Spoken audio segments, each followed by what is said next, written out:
became extremely famous and extremely popular. But for the people at the frontier of large language models, we understood that while it was great at general knowledge, it is not great at domain-specific applications. And what that means is, if I can give you an example, how many of you would trust ChatGPT to give you healthcare-related advice? Or how many of you would blindly believe ChatGPT for your financial portfolio management? You probably would not. And the reason is, these large general models are created using public domain data. And there's only a finite amount of public domain data that's available, and that's not domain specific. So the large language models are essentially built on data slipped through what's available in the public domain, and they are trained on those models. And there is a finite limit to it which we have already started reaching. There are multiple papers out there in terms of what is the finite amount of public data that's available to train any LLM. And the number stands at around 20 billion tokens. Today we have already hit close to 15 billion tokens. So we are not going to see a massive leap in the next LLMs unless we start accessing private data. And why private data is important is because that allows you domain-specific knowledge as well. In the same context of financial information, I'll give you an example of Bloomberg, who created a Bloomberg financial LLM. And that's something that they use today to do 40% of their internal decisions. And that's built on tons and tons of data that Bloomberg had, which is financial data. But accessing private data is extremely difficult. And there are 3 or 4 core problems to that. The first problem being that people are extremely hesitant in sharing private data. Private data usually lies with enterprises or individuals, and with either IP rights or competitive advantage, or for reasons of data laws and privacy laws that guide in terms of how you can share data, it becomes extremely difficult to get access to private data. 90% of the world's data is held privately, which means that there is a possibility to get over 1180 billion tokens, which is the untapped market. So how do we get to private data? Now, Google created a solution to this back in the day when it's called federated learning.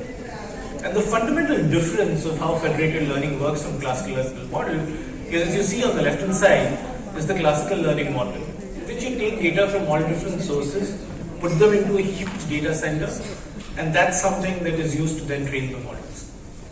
But there is another way in which you take the model and send it to where the data is. You train the model locally on where the data is, and you just update the model parameters, and that's the only communication that's happening back.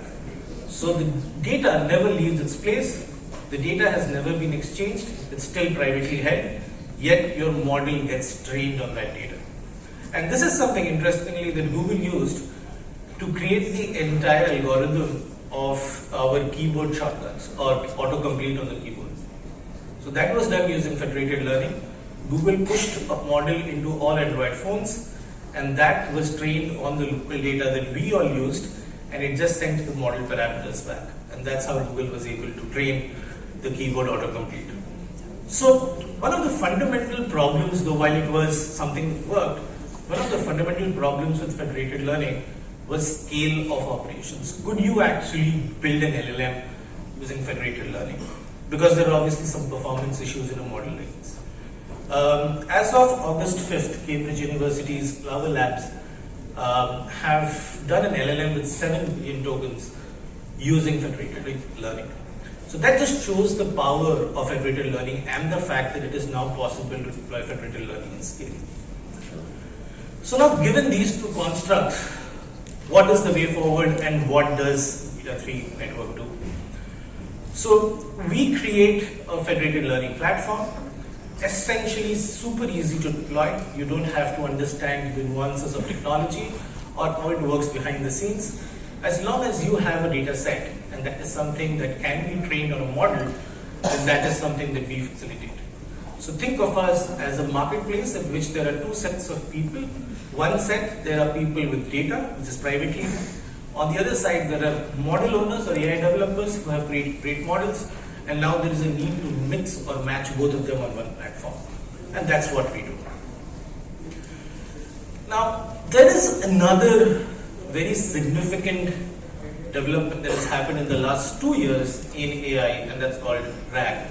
And RAGs are essentially retrieval augmented generated. And what essentially it does is, rather than taking a query directly from, let's say, this is not a pointer. If you take a query directly today, when you go to ChatGPT, you type a query, it goes directly to the LLM, right? It goes directly to ChatGPT and you get a response. But in RAGs, what you do is, you take the query and put it onto a local data set which has localized data or contextual data. Think about a company's internal HR policies or financial data of a company. And that's a database that the company has. The query first goes there, gets all the contextual information that matches the query, and then passes it on to the LLM. The LLM then works as an NLP processor more than anything else. But it's able to understand the context of the data and provide very meaningful answers with that context. This is extremely powerful if you are talking about not a federated system, but as an individual organization or an individual entity who wants to generate the power of LLMs, but also use contextual data or local data. So, together put into context, what datafree.network is a marketplace. If you have data or if you have great models, come to the platform, put in your services, and there will be a buyer for either your models or your data. So you're able to extract value for the hidden data, and you're able to train global models and learn from AI models collaboratively. We worked with so we've spent close to 3 years on the technology that you see today. The white papers have been peer-reviewed from universities across the globe. I personally have 5 patents. The company currently has 2. And all of these leads to us ensuring that AI development can happen at a faster rate. As I said, we've hit the crux of what can happen with LLMs. Now we need to figure out what are the other ways of ensuring that LLMs or AI models are more contextual and they add greater value than what it does today. So if you're stuck with, let's say, bad model due to bad data, the fact that you're not able to reach out to customers even if you have a great AI model, you're not able to deploy AI models on private data because of data privacy issues, you avoid all of that by coming to the data-free platform, and you end up having access to customers, better AI models, more value for your data, and compliance to what data privacy laws. The platform guarantees that your data is always going to be private. The platform guarantees that the data will not leave the premise of the owner. It guarantees that it can be deployed in very simple clicks with proof of execution. And there are rewards for every participant. And as a matter of fact, datafree.network is grants. So we give grants for anybody building on top of us for great LLMs, great AI models, or even RAGs. So what have we been able to build over the past 6 months, and our product is going live next month. So what has been happening behind the scenes? Let me give you a few examples. As far as healthcare is concerned, I'll start with healthcare because that's the first one there. We are working with 2 universities in the US who have created models for colon cancer detection and small cell lung cancer.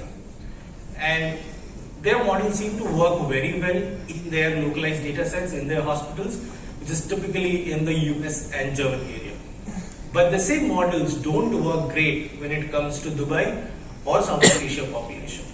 And that's something that they want to fix. The only way to do it is to get access to patient data for these 2 countries. And Indian hospitals and Indian healthcare services have huge amounts of these data sets. So we are creating a collaborative platform in which we are onboarding healthcare institutions to be able to share their data so that these models become better collaboratively.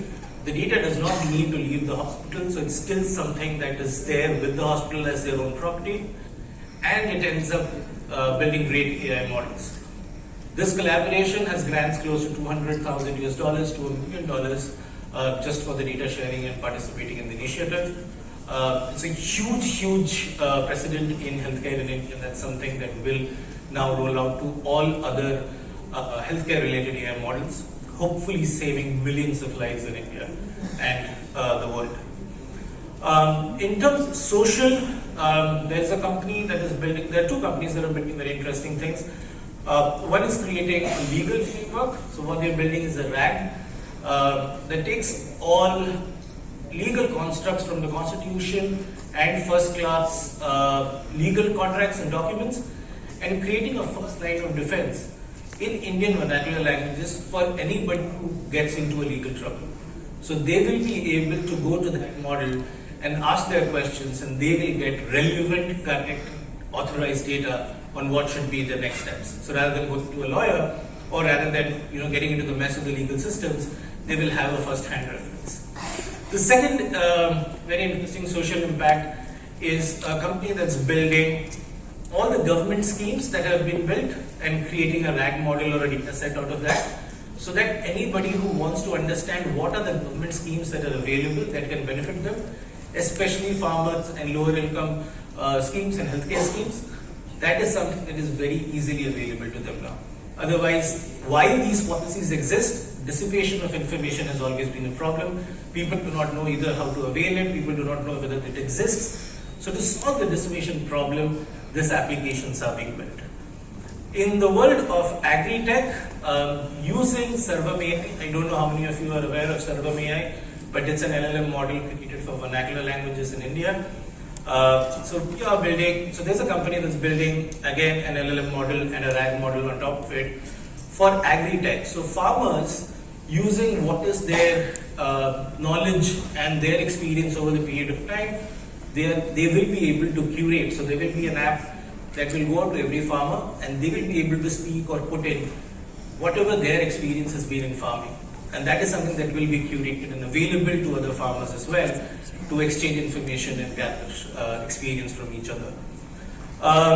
Finance, defense, IoT. IoT is a great example because a lot of the computing power that is required to make devices intelligent do not exist. IoT edge devices are usually low powered. So it helps immensely to be able to use federated learning, because then you're using lower compute environments. So a lot of work, a lot of new applications in AI is going to come up, and that essentially is the future. I want to leave you with one thought, and if you have to think about the progression of AI and what it's going to be in the next 10 years or so, think about how when digital data became possible in the early 1980s, data used to reside only with like 2 or 3 companies who had mainframes, like the IBMs of the world. And from there, information started getting disseminated, and there were smaller people with compute powers who started participating, and that's what we know as the internet today. The same thing is going to happen with AI. Why AI today resides in 3, 4, 5 large companies, the future of AI is dissemination of that information. And this is the right time for all of us to contribute in terms of what can be built. It's the application now of AI that will take precedence, because the foundational models have been set, processes have been put into place. It's all about now execution of any idea that you have on AI that is now possible without you having to learn the technology or the intricacies of it. So I hope that this session at ISB, and why we came here was because ISB has been at the frontier in terms of fostering startups. A lot of you have ideas. A lot of you know or deal with problems that can be solved with AI. I urge all of you to go to our website, condola.network, please scan the QR code. We'll be more than happy to sit one-to-one with you. Talk about your ideas and see how we can implement that. There are a lot of great partnerships that ISB does. We'll be very excited to partner with industry collaborations as well as investment force here. That's all. I think I'm open for questions, if any.